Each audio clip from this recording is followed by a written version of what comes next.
Basically. دیکھیے, جب ہم پچھلے 10 سال کی بی جے پی سرکار کی کارکردگی دیکھتے ہیں, چاہے وہ بے روزگاری ہو, نوجوانوں کی خودکشیاں ہوں, بے روزگاری کی وجہ سے کسانوں کا حال دیکھیں, مہنگائی دیکھیں, اور جتنے بھی باقی جو ملک کو آگے لے جانے کے بجائے 1000 سال پیچھے لے جانا چاہتے ہیں, تو ان تمام ناکامیوں سے اٹینشن ڈائیورٹ کرنے کے لیے بہت کوشش کی جا رہی ہے. کسی طرح سے ہندو مسلم فسادات ہو, لوگ سڑکوں پہ آئے. اس کے لیے انہوں نے مسجدیں توڑنا, ہر مسجد میں مورتی ڈھونڈ لینا, اسکول مدرسے توڑ دینا, لوگوں کے گھر توڑ دینا, جس نے اتراکھنڈ میں ان کو بچایا بھی ہے اس کا گھر بھی توڑ دیا. ایسے انسان کا جس کو آپ انعام دیتے ہیں پھر اس کا گھر توڑتے ہیں. اسی طرح نماز پڑھتے وقت نمازیوں کی بےعزتی کرنا, ان کو کک کرنا, ان کو مار پیٹ کرنا. تو ہر نسخہ انہوں نے آزمایا.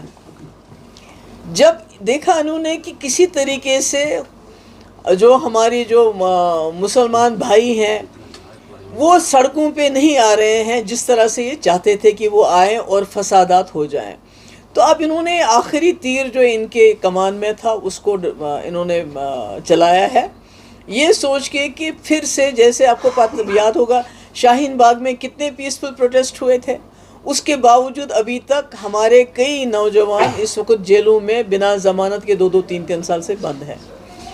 تو ایسے میں مجھے لگتا ہے کہ میں تو اپیل ہی کر سکتی ہوں تمام جو ہمارے ہندو بھائی بہن ہیں اور خاص کر جو مسلمان ہیں کہ ان کے اس جال میں پھنسنا نہیں ہے.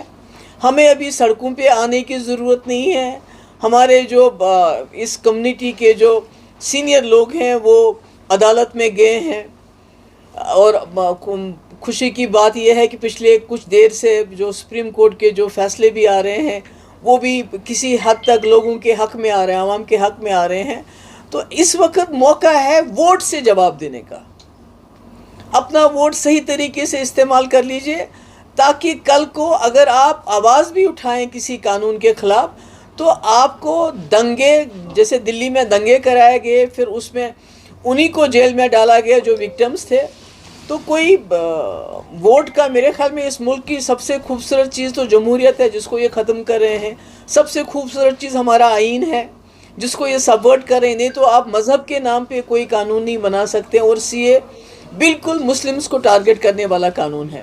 تو میری معتبانہ گزارش ہے تمام لوگوں سے, خاص کر مسلمانوں سے, خدا کے لیے ان کے جال میں مت پھنسیے, اپنے ووٹ کا صحیح استعمال کر لیجئے, اور اس کے بعد قانونی طریقے سے اس لڑائی کو لڑنے کی ضرورت ہے. ابھی خدا نخواستہ غصے میں تیش میں آ کے کوئی حرکت نہیں کرے.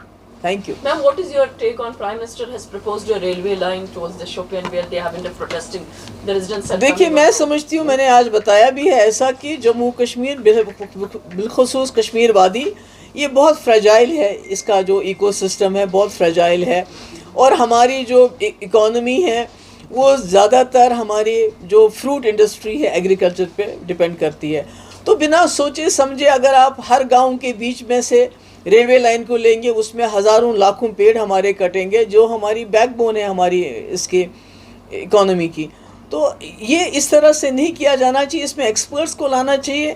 ریلوے بنانا ٹھیک ہے, مگر گاؤں گاؤں میں سے اس کو نکالنا, پھر فروٹ کے پیڑ کاٹ دینا, نقصان پہنچانا, اور یہاں کی انوائرمنٹ کے اوپر اس کا کیا اثر ہوگا اس کو دیکھنے کی ضرورت ہے. اس کے بغیر کوئی بھی قدم نہیں اٹھایا جانا چاہیے. رامبن بانی حال میں بھی بہت سارے ہاؤسز ہیں, ان میں کریکس پڑ گئے, ایک اسکول بھی امپیکٹ ہو گیا وہاں پہ. وہی تو میں کہہ رہی ہوں کہ کہیں وہ دیکھنا چاہیے. اور خدا نہ خواستہ ہماری حالت جو اتراکھنڈ اور جو ایسی جگہ ہیں جہاں یہ سڑکیں بنائی انہوں نے, جو بھی تیرتھ استھان ہے وہاں تک پوری سڑکیں بنائی اور پیڑ ہزاروں کی تعداد میں کاٹے. اب آپ نے دیکھا ہر سال وہاں کس طرح فلڈس آتے ہیں, کس طرح سیلاب آتے ہیں اور سب بہا کے لے جاتے ہیں. تو کشمیر تو اس سے بھی زیادہ نازک ہے. تو میں سمجھتی ہوں اس قسم کے ریلوے لائن کو آنکھ بند کر کے اس طرح سے نہیں ایکسٹینڈ کرنا چاہیے. اس میں پہلے دیکھنا چاہیے کہ اس کا انوائرمنٹ پہ کیا امپیکٹ ہوگا, اور جو ہمارے باغات ہیں اس میں ہمیں نقصان نہیں ہونا چاہیے, وہ ہم برداشت نہیں کریں گے. Thank you so much.